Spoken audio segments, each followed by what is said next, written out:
नमस्कार मित्रांनो, मॉमचा धाबा या युट्यूब चॅनलवर तुम्हा सर्वांचं मनापासून स्वागत। आज आपण डिंकाचे लाडू बनवणार आहोत। डिंकाचे लाडू बनवण्यासाठी लागणारे साहित्य: अर्धा वाटी डिंक, पाव वाटी बारीक केलेले अक्रोड, अर्धा वाटी बारीक केलेले काजू, पाव किलो गूळ, 1 वाटी खोबरं, अर्धा वाटी बारीक केलेले बदाम, अर्धा कप तूप, 50 ग्रॅम खारीक पावडर, तीळ 2 चमचे, वेलची पूड 1 चमचा, खसखस। सर्वात प्रथम आपण खोबरं जे आहे ते भाजून घ्यायचं आहे।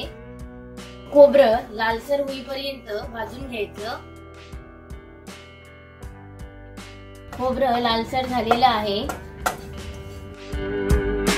आता आपण तीळ भाजून घेणार आहोत। तीळ चांगले खमंग लालसर भाजून घ्यायचे, म्हणजे याची टेस्ट खूप छान येते। त्यामध्ये आपण खसखस टाकायचा।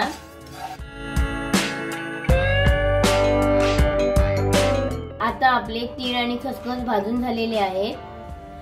कढईमध्ये 1 कप तूप टाकूया।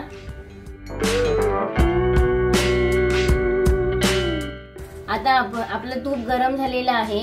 आता आपण त्यामध्ये थोडे थोडे डिंक टाकायचं आहे। डिंक चांगला तुपामध्ये फुलू द्यायचा, म्हणजे आपले लाडू चांगले खुसखुशीत होतात।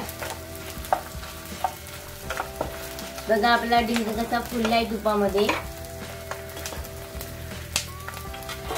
जास्त भाजायला द्यायचं नाहीये, फुलल्यानंतर लगेच काढून घ्यायचा आहे डिंक। आता बघा आपला डिंक जो आहे तो तुपामध्ये चांगला भाजून झालेला आहे। राहिलेल्या तुपामध्ये आपण आपले बदाम जे आहे ते टाकूया।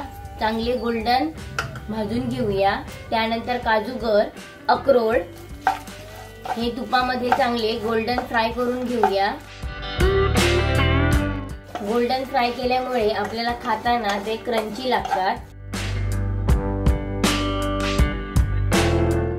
मनुके टाकायचे थोडे। आता आपण खारीक पावडर टाकणार आहोत। आता आपला सुका बेदाणे जे आहे ते भाजून झालेले आहेत चांगले।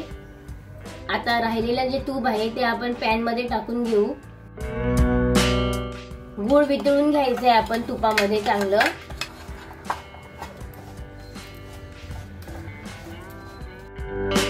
डिंक, खारीक वगैरे जे आहे आपण भाजून घेतलेलं आहे तुपामध्ये, ते मिक्सर मध्ये बारीक करणार आहोत। मिक्सर मध्ये डिंक फिरवून घ्यायचा आहे, बारीक करून घ्यायचा आहे। आपला डिंक बारीक झालेला आहे। आता त्यामध्ये भाजलेलं खोबरं टाकूया। भाजलेले बेदाणे टाकूया। तीळ, खसखस टाकायचं आहे। आपलं सर्व मिश्रण बारीक वाटून झालेलं आहे। हे बघा अशा प्रकारे आपलं गूळ जे आहे ते वितळून घ्यायचंय तुपामध्ये। याचा पाक बनवायचा नाहीये, आणि गूळ वितळल्यानंतर गॅस बंद करायचा आहे। आता यामध्ये आपण मिक्सरला वाटलेलं मिश्रण जे आहे ते टाकायचं आहे। आता हे राहिलेले बदाम आहेत, बेदाणे जे आहेत ते टाकायचे आहेत, म्हणजे लाडू खाताना ते आपल्या दाताखाली येणार। वेलची पूड, हे सर्व मिश्रण चांगलं मिक्स करून घ्यायचंय गुळामध्ये।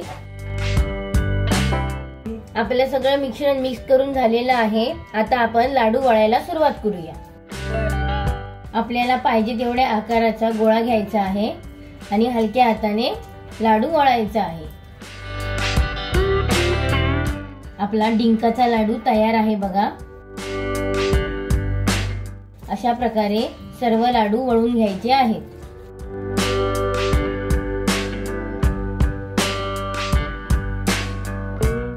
आपले डिंकाचे लाडू तयार झालेले आहेत। डिंकाचे लाडू हे थंडीच्या दिवसामध्ये आवर्जून बनवायचे।